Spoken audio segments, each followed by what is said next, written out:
Hello दोस्तों, मैं Shakeel Ahmad classes में आप सभी का इस्तकबाल करता हूं। दोस्तों, आज राष्ट्रीय आंदोलन का पार्ट 3 लेकर आया हूं, जिसमें आज पढ़ेंगे कि क्रांतिकारी गतिविधियां जो रही है वो क्या क्या क्रांतिकारी गतिविधियां रही हैं उसके बारे में पढ़ेंगे। तो क्रांतिकारी गतिविधियों को हम 2 चरण में लेके आए हैं, पहला चरण और दूसरा चरण। पहला चरण में वहां से शुरुआत होती है जब स्वदेशी आंदोलन मंद पड़ने लगता है। स्वदेशी आंदोलन हम देखते हैं कि 1905 के बाद, बंगाल विभाजन के बाद स्वदेशी आंदोलन होता है, बहिष्कार आंदोलन होता है, बहिष्कार किया जाता है। तो वो देखते हैं कि 1907 के आसपास आते आते 2-3 सालों में देखते हैं कि वो मंद पड़ने लगता है। वहां पे उभर के आता है आपका क्रांतिकारी गतिविधियां शुरू होती है। उसके बाद देखते हैं कि बहुत सारे षड्यंत्र के देखते हैं कि किंग्सफोर्ड की हत्या हो जाती है, अलीगढ़ में भी षड्यंत्र कांड होता है। उसके अलावा भी देखते हैं कि दिल्ली षड्यंत्र केस भी चलता है, जिसमें हम देखते हैं कि लॉर्ड हार्डिंग के काफिले पर भी बम फेंका जाता है। तो ये सब चीज़ों को भी पढ़ेंगे, कौन कौन महत्वपूर्ण व्यक्ति थे उनके बारे में भी जानेंगे। दूसरा हम चरण की बात करें तो दूसरा चरण की शुरुआत देखिए कब होती है, तो 1920 के बाद, जब असहयोग आंदोलन विफल हो जाता है। देखिए, असहयोग आंदोलन जिस समय हो रहा था उसी समय क्रांतिकारी गतिविधियों में लिप्त, जो प्रथम में लिप्त थे या फिर वैसे व्यक्ति थे जो जेल में थे, वो छूट कर आए थे 1920 के आसपास। तो छूट कर आए तो उन्होंने असहयोग आंदोलन में भरपूर साथ दिया, तो भरपूर गांधी जी का साथ दिया। अब हम देखते हैं कि साथ तो दिया, लेकिन 1-2 साल के बाद देखते हैं कि असहयोग आंदोलन जो है वो वापस ले लिया जाता है। चौरा चौरी कांड होता है, जिसके वजह से देखते हैं कि हिंसक हो जाता है आंदोलन, तो उससे वापस ले लिया जाता है। तो गांधी जी ने वापस ले लिया, लेकिन जो इसमें शामिल हुए थे, अभी जो जेल से छूट के आए थे, रिहा होकर आए थे, तो उन्होंने अपने आप को ठगा हुआ महसूस किया। उनको लगा कि मुझे भी एक क्रांतिकारी कुछ हमें संगठन बनाने की ज़रूरत है। तो उसमें देखते हैं कि आगे एक संगठन भी बनता है, और उसमें जो भगत सिंह हो या सुखदेव हो या और भी लोग जो शामिल होते हैं, चंद्रशेखर आज़ाद हो, तो उन सब बारे में भी आज हम पढ़ेंगे। चलिए, तो बारी बारी से पढ़ते हैं। फर्स्ट, पहला चरण। देखिए, पहला चरण 1907 के बाद, ठीक है, 1907 के बाद 1905 में जो बंगाल विभाजन होता है, उसके बाद देखते हैं कि 1907 में जब शुरुआत देखिए कैसे होती है। इसके पढ़ते हैं। बंगाल से शुरू हुआ था सब चीज, बंगाल से ही शुरू यहां भी करेंगे। तो देखिए, सबसे पहले इसको मैं थोड़ा सा मिटा लेता हूं। चलिए, पहला चरण में हम बात करें बंगाल से। देखिए, उस समय आपको प्रेसिडेंसी जो भी क्षेत्र था, बंगाल है, मद्रास है, आपको बंबई है, तो शुरुआत कहीं ना कहीं इन्हीं क्षेत्रों से होती है। चलिए, फर्स्ट हम देखेंगे बंगाल से। देखिए क्या क्या हुआ। तो अगर हम पहली बात करें कि क्रांतिकारी जो संगठन है, तो गुप्त रूप से पहला संगठन की हम बात करें तो अनुशीलन समिति आता है। अनुशीलन समिति जो लगभग 1900, इसकी स्थापना हालांकि हो जाता है 1902 में ही, ठीक है, लेकिन बाद में अस्तित्व में आता है। ये लगभग 7 के आसपास, 8 आते आते लगभग इसकी समाप्ति हो जाता है। तो एक तरह से कहें गुप्त रूप से जो संगठन बना, तो कह सकते हैं कि प्रथम गुप्त क्रांतिकारी संगठन था। ये कभी कभी क्वेश्चन आ सकता है कि प्रथम जो है गुप्त क्रांतिकारी संगठन आपको बंगाल में जो हुआ था, कौन सा अनुशीलन समिति था। इसके बारे में बहुत ज़्यादा कुछ नहीं, इसके बारे में संस्थापक देख लेंगे। तो ज्ञानेंद्र नाथ थे, ज्ञानेंद्र नाथ, ठीक है। ज्ञानेंद्र नाथ जो है वो वसु, ये आपको मिदनापुर में स्थापना हुई थी, मिदनापुर में, ठीक है। मिदनापुर जो बंगाल का ही एक क्षेत्र है, वो लगभग 1908 आते आते लगभग ये खत्म हो जाती है। तो इसके बारे में सिर्फ इतना ही, बस ये आपको शुरुआत थी संगठन, इसलिए इसको हमने लेके आया। उसके बाद देखते हैं, देखिए इसके बाद देखते हैं, अभी हम पढ़ रहे हैं पहला चरण में, ठीक है। देखिए, इसके बाद हम देखते हैं कि किंग्सफोर्ड की हत्या हो जाती है। देखिए क्या क्या हुआ घटना, उसको देखते हैं। देखिए, क्रांतिकारी गतिविधियां में मतलब घटना को ही हम पढ़ेंगे, और उससे मुतल्लिक जो भी लोग थे, जो भी शामिल थे उसको, और क्या हुआ उसके बारे में थोड़ा डिटेल देखेंगे, ठीक है। देखिए, किंग्सफोर्ड की हत्या की हम बात करें तो किंग्सफोर्ड कौन थे? किंग्सफोर्ड देखिए मुजफ्फरपुर में जिला है, जिले के एक न्यायाधीश थे। तो ये क्या करते थे कि बहुत ऐसे नौजवानों के छोटे छोटे जो कुछ अपराध करते थे उनको भी ये बड़ी सजा देते थे। तो इन्हीं के एकदम गुस्सा में आपको आए कुछ लोग आए, जैसे खुदीराम बोस है, प्रफुल्ल और चाकी है। तो ये दोनों लोग इनको षड्यंत्र के तहत यानी किंग्सफोर्ड को मारने के लिए, हत्या करने के लिए इन्होंने बम फेंका। तो इनके गाड़ी पर बम फेंका, लेकिन इत्तेफाक से ये बच गए। लेकिन इनके अलावे जो दूसरे व्यक्ति थे, 2 महिला, इनकी मृत्यु हो गई। तो इसमें आता है किंग्सफोर्ड की हत्या कहाँ से संबंधित है। तो ये आपको एक न्यायाधीश, मुजफ्फरपुर के न्यायाधीश थे, जिनको हत्या करना चाहते हैं। रीजन ये था कि ये बहुत छोटी मोटी अपराध के लिए भी बड़ी बड़ी सजा भारतीयों को देते थे, यंग लोगों को देते थे। तो देखिए महत्वपूर्ण इससे संबंधित जो व्यक्ति थे, खुदीराम बोस, प्रफुल्ल चाकी, ये 2 व्यक्ति थे। ठीक है, ये 2 व्यक्ति महत्वपूर्ण रूप से थे। देखिए खुदीराम बोस की तो फांसी हो जाती है, चूंकि केस चलता है, फांसी हो जाती है। लेकिन प्रफुल्ल जोशी जो है वो अपना आत्महत्या कर लेते हैं। ठीक है, ये आत्महत्या कर लेते हैं।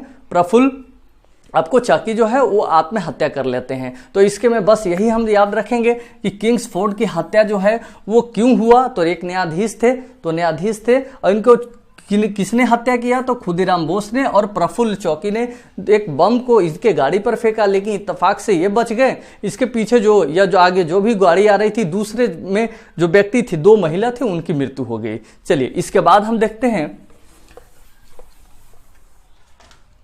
देखिए इसके बाद दूसरा देखते हैं हम अलीपुर। ठीक है, अलीपुर षड्यंत्र केस को हम देखते हैं। षड्यंत्र कांड है अलीपुर का।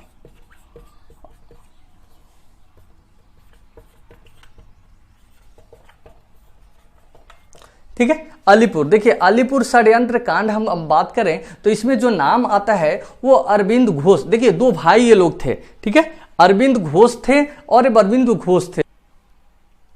चलिए देखिए अलीपुर षड्यंत्र कांड के हम बात करेंगे तो इसमें देखिए आता है, ये कब आता है, ये 1908 के आसपास आता है। ठीक है, 1908 में।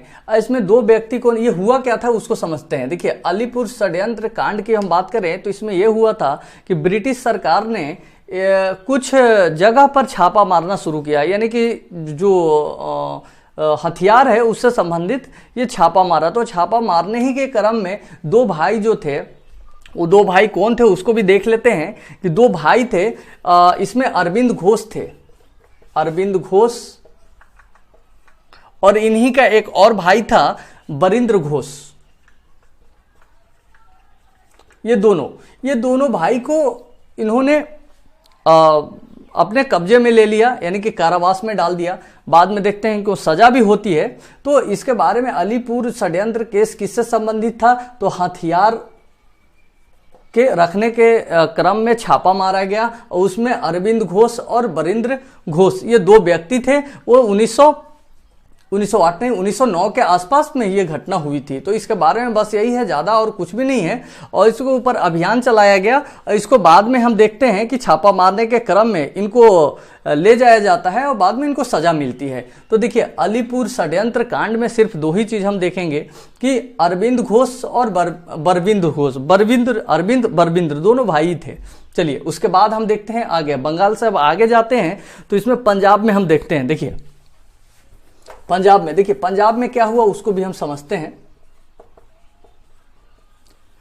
चलिए पंजाब में हम देखते हैं कि क्या हुआ। देखिए पंजाब में आप देखते हैं कि नाम से पता चलता है एक लाला लाजपत राय, और एक हम बात करें तो आपका नाम आता है भगत सिंह के चाचा, भगत सिंह के एक चाचा हैं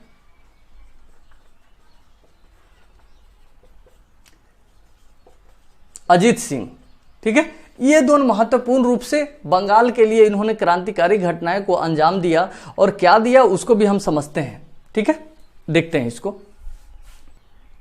चलिए देखिए भगत सिंह के चाचा अजीत सिंह और लाला लाजपत राय। देखिए लाला लाजपत राय और अजीत सिंह ये दोनों क्या करते थे, अपने अपनी पत्रिका निकालते थे वहाँ, और पत्रिकाओं में ऐसा इन्होंने एक लेख लिखते थे जो कि क्रांतिकारी जो यंग युवा लोग हैं उसको भड़काऊ ऐसा क्रांतिकारी के लिए विवश करते थे, मतलब लेख लिखते थे। उनके सब पक्ष में। तो एक तरह से कह सकते हैं कि लाला लाजपत राय और अजीत सिंह डायरेक्ट रूप से नहीं, लिखित यानी कि पत्राचार के माध्यम से लोगों को ये क्रांतिकारी गतिविधियों में सम्मिलित होने के लिए प्रेरित करते थे। तो इसमें क्वेश्चन आपको आता है कि लाला लाजपत राय जो है वो पत्रिका था, वो क्या नाम था, वो आपको क्वेश्चन आ सकता है। तो पत्रिका जो है वो क्या था उसको समझते हैं। देखिए, लाला लाजपत राय जो है वो पंजाबी नाम के पत्रिका निकालते थे, पंजाबी नाम से पत्रिका था, ठीक है, ये पत्रिका पंजाबी नाम से। बाद में हम देखते हैं कि 1907 आते आते राजनीतिक प्रतिबंध भी लग जाता है कि पत्रिकाओं में ऐसा कुछ नहीं डालें, इसलिए राजनीतिक जो है और बहुत सारी सभा भी करते थे। ये लाला लाजपत राय और अजीत सिंह बहुत सारे सभाओं में जा कर के लोगों को प्रेरित करते थे क्रांतिकारी गतिविधियों की ओर अग्रसर होने के लिए। तो बाद में देखते हैं कि राजनीतिक सभा करने के लिए भी प्रतिबंध लग जाता है और लाला लाजपत राय को हम देखते हैं कि इनको ऊपर भी प्रतिबंध हो जाता है और आगे जो है अजीत सिंह को ऊपर भी केस दायर होता है और बाद में हम देखते हैं कि अजीत सिंह को यहाँ से जाना पड़ता है, मतलब दूर जाना पड़ता है, देश को छोड़ने का इसको विवश करना पड़ता है। तो ये देश छोड़कर चलिए, लाला लाजपत राय के बारे में हमने देखा कि पंजाबी एक पत्रिका इन्होंने लिखा। बाद में इन्हीं के विरोध में एक जब राजनीति के 1907 में प्रतिबंध लग जाता है सभा करने से, तो इनको लाला लाजपत राय को जेल में डाल दिया जाता है। और दूसरा जो है अजीत सिंह जो कि भगत सिंह के चाचा थे, उन्होंने क्या लिखा था, देखिए, उन्होंने भारत माता एक पत्रिका चलाते थे, पत्रिका इन्होंने लिखता थे और उसके अलावे एक अंजुमन ए वतन लाहौर में एक समिति बनाया था, क्रांतिकारी समिति बनाया था, इन्होंने गठन किया था। तो इनके ऊपर भी केस चलता है और इनको विवश होकर के इनको देश से निष्कासन यानी बाहर भेज दिया जाता है। तो ये फ्रांस चले जाते हैं। तो इनके बारे में, पंजाब के बारे में बस यही है, लाला लाजपत राय पंजाबी पत्रिका इन्होंने लिखा और भगत सिंह जो है कि उनके चाचा जो है अजीत सिंह अंजुमन वतन लाहौर में एक क्रांतिकारी समिति बनाया और भारत माता के नाम से एक पत्रिका लिखा। चलिए, इसके बारे में हम आगे देखते हैं। देखिए समझना है यहाँ पर कि अभी बंगाल में हमने देखा, पंजाब में देखा और उसके बाद में हम देखते हैं कि अभी दिल्ली में, देखिए दिल्ली में क्या होता है उसको भी समझते हैं। बहुत छोटा है, लगभग आपको 6-7 है आपको इस संबंध से, गतिविधि के संबंध से जहां से क्वेश्चन आता है उससे कौन संबंध रखते हैं। देखिए, दिल्ली से हम समझ रखते हैं दिल्ली में क्या हुआ। देखिए, 1911 में दिल्ली दरबार हुआ था। हमने लास्ट वीडियो में भी बताया कि दिल्ली दरबार में क्या हुआ था कि आपको सम्राट आया तो उसके स्वागत में दिल्ली दरबार हुआ और दिल्ली दरबार में ही ये भी घोषणा हो गई कि अब 1905 का जो बंगाल विभाजन है वो अब हटा दिया जाएगा, उसको रद्द कर दिया जाएगा और दिल्ली राजधानी को स्थानांतरित कर दिया जाएगा कलकत्ता से। तो यहाँ पर ये दोनों हम दिल्ली दरबार से संबंध रखते हैं। उस समय कौन था, देखिए लॉर्ड हॉर्डिंग था, ये भी ध्यान रखना है। लॉर्ड हॉर्डिंग वायसराय था। तो लॉर्ड हॉर्डिंग जो है, देखिए लॉर्ड हॉर्डिंग के बारे में भी हमको समझना है कि लॉर्ड हॉर्डिंग के एक काफिला जा रहा था, ठीक है, लॉर्ड हॉर्डिंग का काफिला जा रहा था। इन्हीं काफिले में जो है 2 व्यक्ति थे, ठीक है, 2 व्यक्ति रास बिहारी बोस और सचिन जो थे, सचिन सन्याल, दोनों जो है महत्वपूर्ण भूमिका था इनको नुकसान पहुंचाने में। तो ये चाहते थे कि बुरी बम गिराएं और ये मर जाएं, लेकिन इत्तेफाक से ऐसा हुआ कि बम तो गिराया लेकिन ये घायल सिर्फ हुए, बाकी दूसरे व्यक्ति का मृत्यु हुआ। तो इनके बारे में हम सिर्फ देखते हैं कि इसको लॉर्ड हॉर्डिंग की हत्या की विषय में है कि हत्या, या इसको कह सकते हैं दिल्ली षड्यंत्र कांड भी बोल सकते हैं, दिल्ली षड्यंत्र कांड। 2 व्यक्ति कौन सा आता है वो हम देख लेते हैं, रास बिहारी और सचिन सन्याल, ठीक है, सचिन सन्याल करके है दूसरा, ठीक है। चलिए, मुख्य भूमिका ये 2 व्यक्ति थे, रास बिहारी और सचिन सन्याल, दिल्ली षड्यंत्र केस में, यानी लॉर्ड हॉर्डिंग की हत्या, यानी कि लगभग कब, तो ये 1912 की बात है, दिसंबर 1912 की बात है, ठीक है। हमने इससे पहले देखे पंजाब में हमने देखा है लाला लाजपत राय, अजीत सिंह को देखा। उससे पहले अगर बंगाल में है तो वहां भी हम लोगों ने देखा। अभी हमने देखा दिल्ली में ये दो व्यक्तियों को मैंने देखा। चलिए, इसके अलावे हम बात करते हैं तो एक आता है गदर पार्टी। गदर पार्टी जो कि क्रांतिकारी एक पार्टी था, हालांकि ये भारत में नहीं स्थापना हो करके ये भारत से बाहर विदेश में स्थापना हुआ था, तो उसके बारे में भी देख लेते। देखिए गदर पार्टी कहिए या गदर आंदोलन कहिए, देखिए गदर पार्टी का जो है गठन जो हुआ था वो आपका हुआ था 1 नवंबर 1913 में, 1 नवंबर 1913 में हुआ था। ठीक है, ये गदर पार्टी का स्थापना हुआ था। और कौन किया था, तो देखिए गदर पार्टी की स्थापना को समझिए, ये हुआ था अमेरिका में। तो देखिए अमेरिका में ये हुआ था, और क्यों हुआ था समझ लीजिए इसको। अमेरिका में हुआ था गदर पार्टी का स्थापना, किसने किया उसको भी हम समझते हैं, लाला हरदयाल ने किया था। ठीक है, देखिए लाला हरदयाल के बारे में बहुत महत्वपूर्ण यह आता है कि उन्होंने, देखिए अमेरिका में जो गया तो बहुत सारे लोग जो पंजाब के और कृषक वर्ग जो थे वो वहां पर गए थे रोजगार के लिए।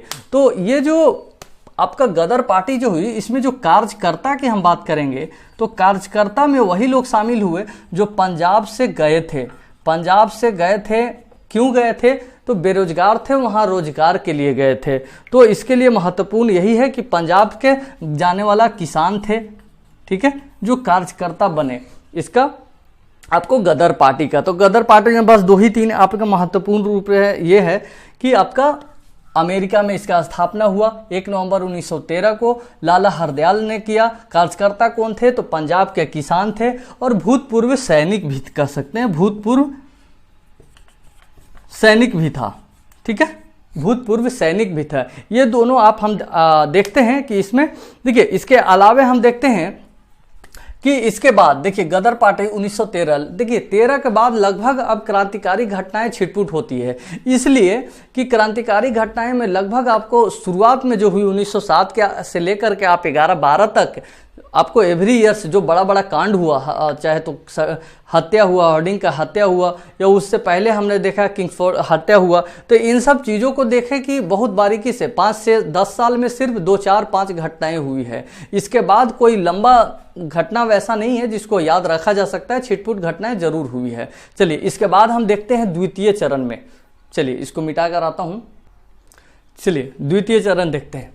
देखिए क्रांतिकारी गतिविधियां का हम द्वितीय चरण जो है असहयोग आंदोलन के असफल हो जाने के बाद ये पुनर्गठित हुआ था। तो देखिए 1920 के बाद पुनर्गठित हुआ, क्यों हुआ था शुरू में मैंने बताया था। देखिए तो उस समय ये महत्वपूर्ण रूप से भी इसको देखेंगे, पंजाब, यूपी, बिहार में एक अलग तरह से हुआ, फिर बाद में जो है बंगाल में भी वो अलग हुआ। तो अभी एक साथ हम देखते हैं कि पंजाब, यूपी, बिहार में जो एक साथ, देखिए जो लोग 1920 में असफल जो हो गया था, 1920 के बाद जो असफल हो गया आपको असहयोग आंदोलन, उसके बाद कुछ लोगों ने, क्रांतिकारी लोगों ने ये सोचा कि, देखिए क्रांतिकारी लोगों ने ये सोचा कि हमें एक पार्टी को बनाना है। तो इन्होंने फर्स्ट जो पार्टी बनाया कि हिंदुस्तान रिपब्लिकन एसोसिएशन या हिंदुस्तान रिपब्लिकन आर्मी इसको कह सकते हैं, इन्होंने एक क्रांतिकारी पार्टी बनाया। तो इस पार्टी को किसने बनाया और कब बनाया, तो ये कानपुर में बना था, एक सभा हुई थी और ये अक्टूबर 1924 में बना था। हम देखते हैं कि 1922 में जो चौरा चौरी कांड होती है उसके बाद ही देखते हैं कि असहयोग आंदोलन को वापस ले लिया जाता है। तो लोग जो क्रांतिकारी घटनाओं में शामिल थे, यानी कि जेल से छूट करके आए थे और असहयोग आंदोलन में शामिल हुए थे, उन्होंने सोचा कि हमें एक क्रांतिकारी एक संगठन को बनाने की जरूरत है और फिर हम लड़ाई को तेज करेंगे।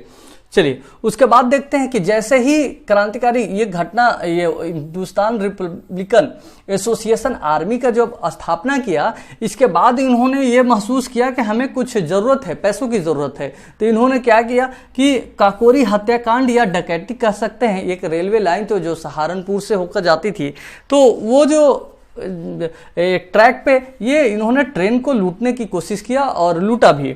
तो ये जो है ट्रेन, यानी काकोरी हत्याकांड किससे संबंधित है या डकैती किससे संबंधित है, रेलवे में ये जो जा रही थी उसको, खजाना को इन्होंने लूटा था। तो 9 अगस्त 1925 को ही ये अंजाम दिया। तो इसमें महत्वपूर्ण रूप से भूमिका किसने अदा किया, तो देखिए राम प्रसाद बिस्मिल थे, अशफाकुल्लाह खां थे, राजेंद्र लाहिड़ी थे और रोशन सिंह, ये 4 लोगों ने महत्वपूर्ण रूप से इसका रोल अदा किया। तो ये 4 लोग याद रखिएगा। बाद में हम देखते हैं कि इसमें राम प्रसाद बिस्मिल, ये 4 जो लोग थे, इनको बाद में फांसी भी हो जाती है, सजा भी हो जाती है, और वहीं पर चंद्रशेखर आज़ाद जो है वो वहाँ से फरार हो जाते हैं, भाग जाते हैं। ठीक है, तो काकोरी हत्याकांड कब हुआ था? तो अगस्त 1925 में हुआ था। और इसमें कौन महत्वपूर्ण थे? तो 4 व्यक्ति, राम प्रसाद बिस्मिल, अशफाकुल्ला खां, राजेंद्र लाहिड़ी और रोशन सिंह, ये 4 व्यक्ति, चारों को बाद में फांसी भी हो जाती है। चलिए इसके बाद हम देखते हैं महत्वपूर्ण रूप से कौन से घटनाएं आई थी, उसको भी देखते हैं। चलिए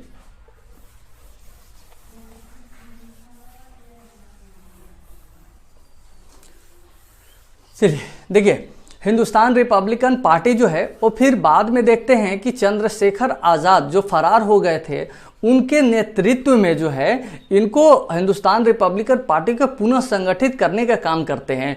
तो पुनः संगठित होता है तो इसमें पंजाब की हम बात करें, पंजाब बिहार में, तो पंजाब में जो है महत्वपूर्ण रूप से 2-3 लोग थे जो उनको सहयोग करते हैं। तो चंद्रशेखर आज़ाद के नेतृत्व में कौन कौन से लोग थे पंजाब से, उसको देखते हैं।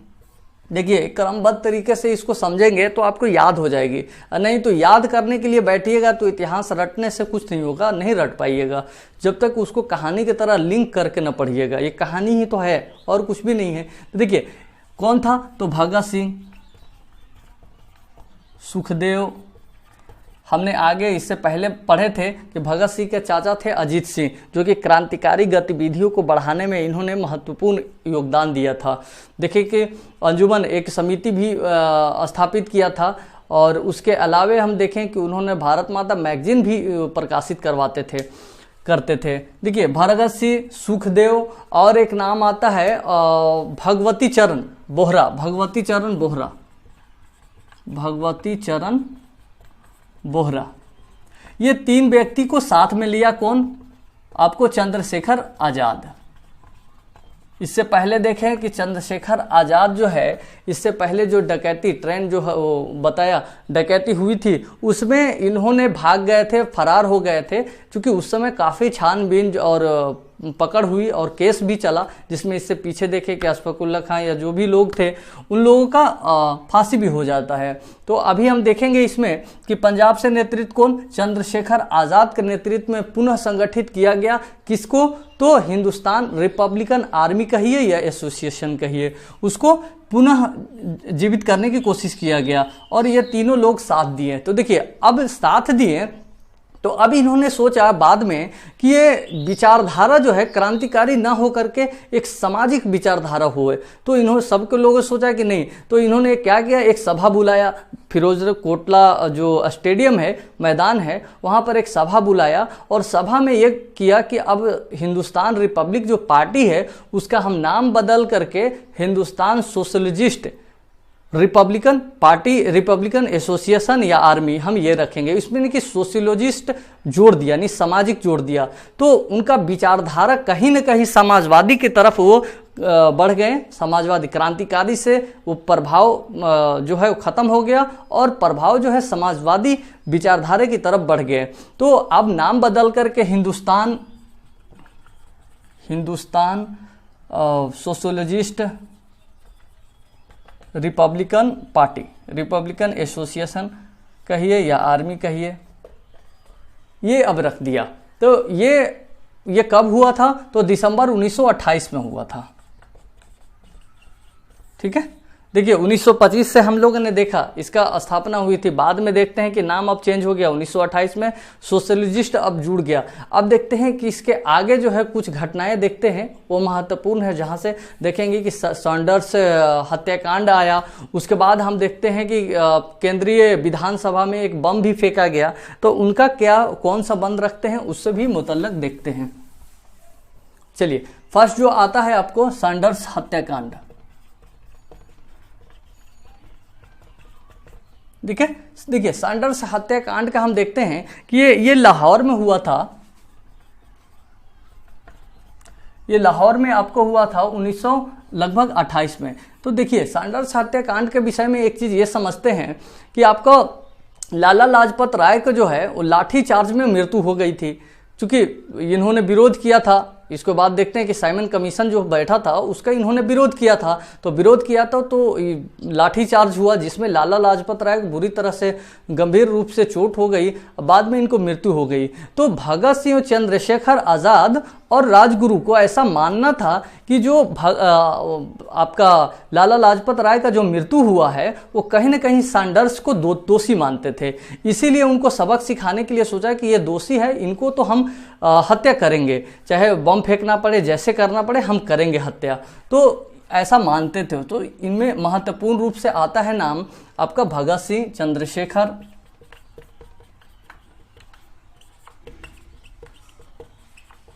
चंद्रशेखर, एक और आता है आपका राजगुरु। ये तीन सोचे कि कहीं ना कहीं ये इसका हत्या जो है, सैंडर्स की हत्या करना इसलिए भी जरूरी है कि लाला लाजपत राय को जो लाठीचार्ज में घायल हुए, बाद में मृत्यु हुई, तो कहीं ना कहीं उसका जिम्मेदार मानते थे सैंडर्स को। तो इन्होंने फिर इनको बम गिराया, यानी कि इनको मारने का प्रयास किया, हत्याकांड में इनको मृत्यु करने की कोशिश किया। चलिए, और हत्या भी किया, तो दोषी मानते थे, बाद में हत्या भी कर दिया। ये कब किया तो देखते हैं, 17 सितंबर को किया। ठीक है, 17 सितंबर 1928 को हत्या कर दिया, सैंडर्स की हत्या कर दिया। अब देखते हैं इसके बाद जो आया, हालांकि इसके बाद काफी इन लोगों को फांसी भी हुई है, वो कब हुई वो भी हम देखेंगे। इसके बाद देखिए केंद्रीय एक विधानसभा में भी बम विस्फोट किया था इन्होंने। चलिए आगे देखते हैं, केंद्रीय विधानसभा में बम विस्फोट। देखिए इसमें ये विस्फोट करने का जो है कार्यभार किसको दिया गया वो देखते हैं। देखिए इसमें भगत सिंह थे और एक और बंदा थे, बटुकेश्वर दत्त थे, बटुकेश्वर दत्त। इन दोनों का कार्यभार दिया गया कि आप विधानसभा में बम गिराइए। लेकिन देखिए उद्देश्य ऐसा नहीं था कि उनमें किसी व्यक्ति को मारना, उद्देश्य ऐसा नहीं था, सिर्फ ये बताना था कि आप बहरे हो गए हैं, आप सुनिए, जनता को सुनिए क्या कहना चाह रहा है। तो खाली बेंच था, उसमें कोई व्यक्ति नहीं था, तो सिर्फ बम गिराया था सिर्फ दिखाने के लिए कि हम अब डरने वाले नहीं, क्रांतिकारी रूप से हम खड़े हैं, आप नहीं काम कीजिएगा तो हम ऐसा कर सकते हैं। तो डराने के लिए इन्होंने किया था। तो हालांकि उद्देश्य बिल्कुल ही नहीं था। तो 8 अप्रैल 1929 को यह बम गिराया था, 8 अप्रैल 1929 ये बम गिराया था। तो इनका उद्देश्य जो था बिल्कुल साफ था कि सिर्फ हम डराना चाहते हैं और कुछ भी नहीं। बाद में हम देखते हैं कि हालांकि ये भाग सकते थे वहां से, लेकिन भागे नहीं, अपने आप को वहां पर इनकलाब का नारा भी दिया और अपने आप को वहां गिरफ्तार खुद से करा लिया। तो देखिए इसके बाद देखते हैं कि काफ़ी इनको धर पकड़ होती है लोगों को, और इनके अलावे भी जो लोग क्रांतिकारी गतिविधियों में लिप्त थे उनको के ऊपर भी केस चलता है और काफ़ी लोग को भी जेल में भी रखा जाता है, जिनमें से एक आप नाम सुने होंगे जतिन दास का।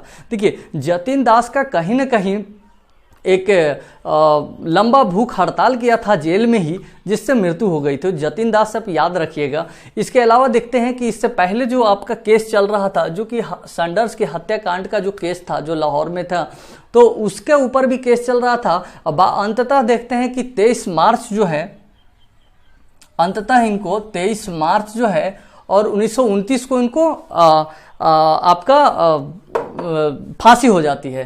23 मार्च 1929 को इनको फांसी हो जाती है, भगत सिंह और ये लोगों को फांसी हो जाती है, तीनों लोगों को। ठीक है, ये तीनों को, भगत सिंह, चंद्रशेखर, राजगुरु, तीनों को फांसी हो जाती है 23 मार्च 1929 को। तो यहाँ से बस 2-3 पॉइंट और आपको याद रखने की जरूरत है। देखिए ये भी हमको समझना है, थोड़ा सा और सब समझते हैं बीते रूप। चलिए आगे देखते हैं। देखिए भगत सिंह और राजगुरु को फांसी हो जाती है 23 मार्च 1929। उनमें से चंद्रशेखर एक अभी भी बचे हुए हैं। चंद्रशेखर में बाद में देखें कि वायरस जो है इरविन है, क्योंकि इरविन ही के समय में ये होती है फांसी। और वायरस जो है आपको इरविन जो थे, इरविन को ही इन्होंने मारने का प्रयास किया। कौन? चंद्रशेखर आज़ाद, क्योंकि बदला लेने का ही है या जो भी हुई है, तो ट्रेन में जा रहे थे, उसको जलाने का प्रयास किया, लेकिन वो सफल नहीं हो पाए। बाद में हम देखते हैं कि इनको धरपकड़ करने में चंद्रशेखर आज़ाद जो है वो फरार फिर हो गए। लेकिन इलाहाबाद के एक पार्क है, वहाँ पर एक पुलिस के मुठभेड़ में फेब 1931 को इनको फिर ये हो जाती है, मुठभेड़ में मारे जाते हैं, पुलिस के द्वारा मुठभेड़ में मारे जाते हैं। तो आप हम लोगों ने इतना समझा कि सैंडर्स का हो गया, आपको बंगाल का अभी रह गया है, बंगाल को भी हम देखते हैं। अभी हमने पंजाब देखा, आपको यूपी देखा, और ये बिहार देखा, इन सब क्षेत्रों का। अब बंगाल में देखते हैं। देखिए बंगाल में ज़्यादा कुछ नहीं है, एक नाम सुने होंगे चटगांव करके, ठीक है। एक देखेंगे कि नाम सुने होंगे चटगांव शस्त्रागार लूट। देखिए बंगाल में हम एक ही हम लेंगे चटगांव शस्त्रागार लूट। देखिए ये चटगांव जो है ये कब हुआ था? अप्रैल 1930 में हुआ था, अप्रैल 1930 में, ठीक है। चटगांव शस्त्रागार यानी कि शस्त्रागार, देखिए चटगांव जो कि आपका बंगाल में है, अभी आप कहेंगे तो वेस्ट बंगाल में है, सॉरी अभी आप कहेंगे तो बांग्लादेश में है चटगांव। तो देखिए चटगांव में एक शस्त्र यानी शस्त्र जो हथियार रखा हुआ था, तो उनको हथियार को लूट करने में इसमें अप्रैल 1930 में, तो किसके नेतृत्व में? उसमें सूर्य सेन थे, सूर्य सेन के नेतृत्व में ये लूट किया गया। तो सूर्य सेन महत्वपूर्ण रूप से याद रखिएगा। चटगांव शस्त्रागार लूट जो है किनसे संबंधित है? तो सूर्य सेन से संबंधित है। सूर्य सेन महत्वपूर्ण भूमिका में है। इनको सहायता जो दिया था वो 2-3 और लोग थे, अनंत सिंह थे, गणेश घोष थे और लोकीनाथ आपको हाउल थे। तो ये 3 और व्यक्ति थे इनके साथ में, आप नोट कर सकते हैं। आनंद सिंह, गणेश घोष और लोकीनाथ थे लोकीनाथ बाउल, ये 3 व्यक्ति और थे। तो हालांकि इनको भी बाद में देखते हैं कि फांसी मिल जाती है, फांसी हो जाती है सूर्य सेन सिंह को, बाकी को सजा हो जाती है। इसमें इनके साथ साथ और भी जो व्यक्ति हैं उनको भी सजा हो जाती है। तो 1934 में इनको फांसी भी हो जाती है, 1934 में फांसी हो जाती है। तो देखिए हम लोगों ने महत्वपूर्ण रूप से क्रांतिकारी गतिविधियों को थोड़ा सा पढ़ लिए। देखिए सिलसिलेवार तरीके से पढ़ेंगे तो बिल्कुल हम समझ पाएंगे कि क्या हमें माइंड में सेट होना है ज़रूरी है। क्योंकि अभी देखिए इंडियन नेशनल कांग्रेस के बाद हम लोगों ने पढ़ रहा है, क्योंकि इंडियन नेशनल कांग्रेस के पहले जो राजनीतिक संस्था थे उसको भी हम लोगों ने पढ़ा। बंगाल में 5 पढ़ा था, उसके बाद हम देखें कि मद्रास में प्रेसिडेंसी जो थी, और उसके बाद भी देखते हैं कि बम्बई का भी हमने पढ़ा। तो उसके बाद हम देखते हैं कि जिसमें देखते हैं इंडियन एसोसिएशन बाद में 1886 में इंडियन नेशनल कांग्रेस में सम्मिलित हो जाते हैं यानी मिल जाता है। तो उसके बाद देखें कि हम लोग उदारवादी चरण पढ़े 1905 तक, उसके बाद उग्रवादी चरण भी पढ़े, उसमें भी कई भाग बांट करके पढ़े। मुस्लिम लीग पढ़ा, मिंटो मार्ले सुधार एक्ट पढ़ा, उसके अलावा दिल्ली दरबार पढ़ा हम लोगों ने, सूरत अधिवेशन देखे। अभी जो है उसके बाद में इसी में एक घटनाक्रम में एक और क्रांतिकारी गतिविधियां, चूंकि वो उन्हीं का एक उपज था, 1905-07 के आसपास आया और लगभग 1930-32 तक चला। यानी कि दोनों आपके कहें कि प्रथम चरण और दूसरा चरण क्रांतिकारी गतिविधियां का, तो दोनों लगभग आपको 5-10 साल रहा लगातार। जैसे फर्स्ट हम देखते हैं 1907 से लेकर के आपको देखते हैं कि 10-11 तक चलता है, ठीक है, और महत्वपूर्ण रूप से, लेकिन चलने के लिए तो 12, 13, 14, 16, 17 तक चलता है, लेकिन महत्वपूर्ण रूप से 5-6 साल चलता है। उसके बाद देखा हमने कि 1920 के बाद जबकि आपका असहयोग आंदोलन जो है वो ख़त्म हो जाती है, यानी कि वापस ले लिया जाता है। उसके बाद देखते हैं कि असफलता के कारण फिर एक तरह से रिपब्लिकन पार्टी आपको एसोसिएशन का स्थापना होता है, तो हिंदुस्तान रिपब्लिक, बाद में उसको देखे सोशलिस्ट नाम दिया जाता है। तो इन सब चीज़ों का आप एक लिंक करके पढ़ेंगे तो हमें उम्मीद है कि आपको क्वेश्चन एक भी नहीं छूटेगा। चलिए उम्मीद करते हैं कि आपको अच्छा लगा होगा। अगर अच्छा लगे तो प्लीज़ लाइक कीजिएगा, सब्सक्राइब कीजिएगा। Thank you.